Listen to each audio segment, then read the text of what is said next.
तो आज हम उपस्थित हैं एक नई कहानी के साथ। तो कहानी का शीर्षक है चमत्कारी जल।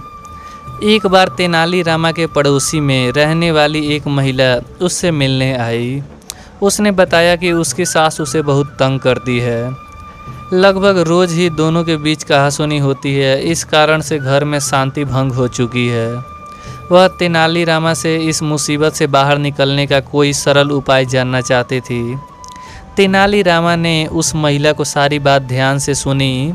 फिर वह उठकर भीतर गया और उसने पानी से भरी एक बोतल लाकर देते हुए बोला, इस बोतल में चमत्कारी जल भरा है। जब भी तुम्हारी सास तुम्हें कुछ कहे तो चुल्लू भर जल से अपना मुंह धो लेना और ध्यान रखना कि 2 मिनट तक वह जल मुंह पर ही रहे। ना तो पानी को पीना है ना ही उसे थूकना है।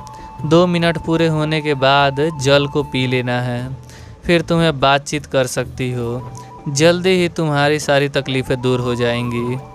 वह महिला तेनालीराम को शुक्रिया अदा करते हुए जल की बोतल लेकर खुशी खुशी अपने घर चली गई। अगले हफ्ते वह महिला पुनः तेनालीरामा से मिलने आई।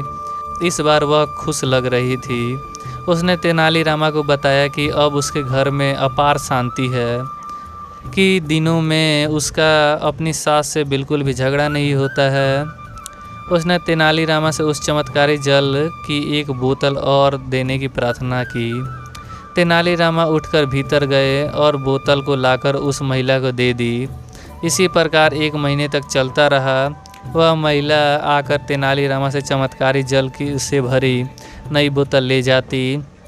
हर बार वह उस जल की प्रशंसा करती और तेनालीरामा का धन्यवाद करती।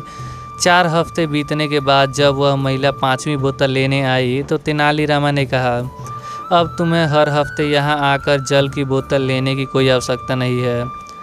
अब से तुम इस बोतल को अपने ही घर में कुएं से भर सकती हो। महिला को कुछ समझ नहीं आया।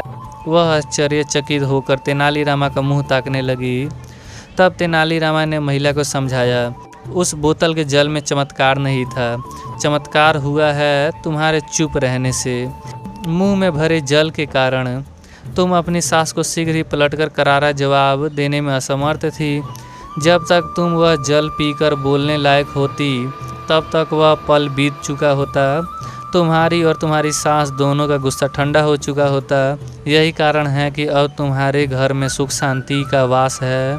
अब वह महिला अपनी भूल समझ चुकी थी। उसने तेनालीरामा का शुक्रिया अदा किया और चुपचाप अपने घर चली गई। उस दिन के बाद वह महिला के घर में कभी लड़ाई झगड़े की आवाज़ नहीं आई।